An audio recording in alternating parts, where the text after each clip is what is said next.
프로크로테스라는 이 그리스 신화에 나오는 한 괴물이 있습니다. 그는 아테네를 통과하는 관문에서 쇠 침대를 가져다 놓고 여관 같은 거를 운영하는 그런 괴물이에요.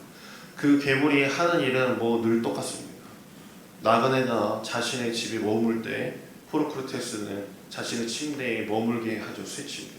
그리고 만약에 키가 더 큰 사람이면 발이 삐져나가겠죠. 그러면 발을 잘라버려서 죽여버리고, 자신의 침대보다 키가 더 작은 사람이 누워있으면 그 사람을 늘려가지고 죽여버리는 그런 신화 속의 괴물입니다.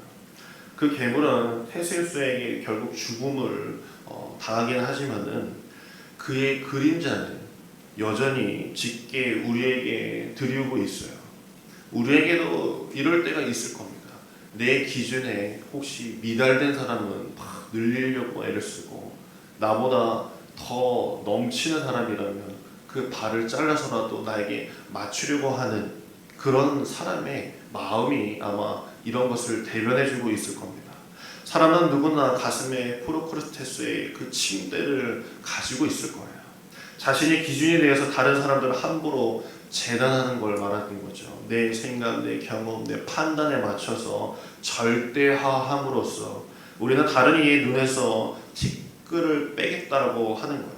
오늘 말씀에서 나오는 이 고린도 교인들도 그런 것을 행했다라고 바울은 이야기를 하고 있습니다. 우리 속 깊이 뿌리 내리고 있는 독선과 재단을 철폐해야 되는 그 과정이 있지 않는다면 너희가 예수 믿는 사람이라고 하기에는 조금 부족하지 않느냐라고 바울이 이야기합니다. 신앙의 성숙이라는 것은 애벌레가 고치가 되고 고치가 나비가 되어가는 그런 과정이 있어야 된다라고 말하고 있습니다. 이 자기애라는 이 자아에서 해방되는 그 탈바꿈, 고치에서 나비가 되는, 깨고 나와야 되는 그런 과정이 있어야 된다고 표현하고 있죠. 나의 세계, 내가 볼 수밖에 없는, 내 눈이 저기까지밖에 못 보는 그걸 깨고 넘어서야만이 거듭난다라고 말씀하고 있습니다. 이 거듭난다라는 것은 하나님의 사람으로 변화한다라는 거예요. 쉽게 얘기해서 다시 태어난다는 거죠. 하나님이 보는 눈으로 다시 태어난다는 겁니다. 육적인 인간에서 영적인 인간으로 하나님의 자녀로 다시 태어난다라는 말입니다. 예수님은 우리를 거듭나게 하기 위해서 이 땅에 오셔서 새로운 삶을 우리에게 선물해 주셨습니다. 그래서 목사님께서 지난 주일에 말씀하신 것처럼 예수님께서 우리의 모델이 된다라고 이렇게 말씀하셨죠. 예수님을 따라 산다라는 이야기입니다. 복음서에서도 보면은 마태, 마가, 누가, 요한에서도 보면 이 예수님께서 오병이어도 뭐 죽은 자를 살리는 그런 모습도 보이시지만 예수님의 거의 대부분의 모습은 창녀와 세리, 과부, 이런 낮은 자들, 쉽게 얘기해서 세상 사람들을 멀리하는 사람들과 보내는 시간, 그들에게 영혼의 구원을 주려고 애쓴 모습이 거의 부활입니다. 그래서 예수님을 내 인생 중심에 모시려면 내가 잘 되려고 주님을 만나기보다도 먼저 자기를 부인하고 자기 십자가를 지는 시간이 필요하다라고 예수님은 말씀하세요. 그래서 뭐 바리새인이나 뭐 니고데모 같은 그 공회해온 사람들을 만나면 꼭 그렇게 말씀들을 먼저 해주시는 거죠. 예수님을 바라보는 생각이 변하고 삶의 모든 가치가 변화야만 예수님의 사람이 된다라고 말씀해주고 계십니다. 바울이 보기에도 고린도 교회는 아직 변하지 못한 성도들이 많았나 봅니다. 이 바울은 그들을 향해서 경고를 했어요. 너희가 보기에는 너희 스스로 변했다라고 이렇게 이야기는 하겠지만 결코 그런 것 같지는 않다. 고린도전서 10장 12절 오늘 읽었던 말씀에 보면 끝절에 이렇게 얘기하고 있습니다. 그런지 선줄로 생각하는 자는 넘어질까 조심하라. 내가 생각하기에는 내가 다 컸고 내가 다 예수님 사람으로 거듭난 것 같지만 착각하지 말라라는 말씀입니다. 그렇게 살다가는 결국 멸망의 길로 갈 수밖에 없다라는 경고를 하는 거죠. 너 뜻대로가 아니라 내 뜻대로 살아야 된다라는 이야기를 계속 말씀해주고 계십니다. 누군가는 왜 이렇게 넘어질까? 나는 왜 이렇게 넘어질까요? 자문하며 살지만요. 자신은 아무 문제 없다라고 나는 문제가 없는 거예요. 예수님. 이렇게 생각할 수 있어요. 그러나 진정한 문제는 거듭나지 못한 나에게 문제가 있는 겁니다. 교회에서 들은 대로 예수님이 하신 모습대로 살려다 보니 세상에서 바깥에서 살기에 너무 빡빡하고 맞지가 않는 거예요. 텀비 바퀴가 이렇게 돌아가면서 아구가 잘 맞아야 되는데 그게 맞지가 않는 거죠. 내가 세상에서 살듯이 교회에서의 모습과는 너무나 다른 게 나에게는 맞지 않는 거. 그것이 거듭나지 못한 사람의 첫 번째 모습이 될 겁니다. 신앙인들은 출석도 잘하고 헌금도 잘하고 했으니 내 몫은 다 한 거 아니냐. 니고데모와 똑같은 거거든요. 그러나 예수님께서 자신을 따르는 자들에게 이렇게 말씀하세요. 마태복음 5장 46절하고 47절을 보면 이런 말씀이 있습니다. 제가 읽겠습니다. 너희가 너희를 사랑하는 자를 사랑하면 무슨 상이 있으리요? 세리도 이같이 아니하느냐? 또 너희가 너희 형제에게만 무난하면 남보다 더하는 것이 무엇이냐? 이방인들도 이같이 아니하느냐? 무슨 말씀인지 아시겠죠? 끝에 이렇게 얘기하고 있어요. 이 정도는 세리도 하고 이방인들도 다 한다는 거예요. 헌금하고 출석하고 다른 형제들 무난하는 거 이런 거 세리도 하고 이방인들도 다 하는 거라는 거예요. 이 정도는 다 기본으로 깔고 가는 거다.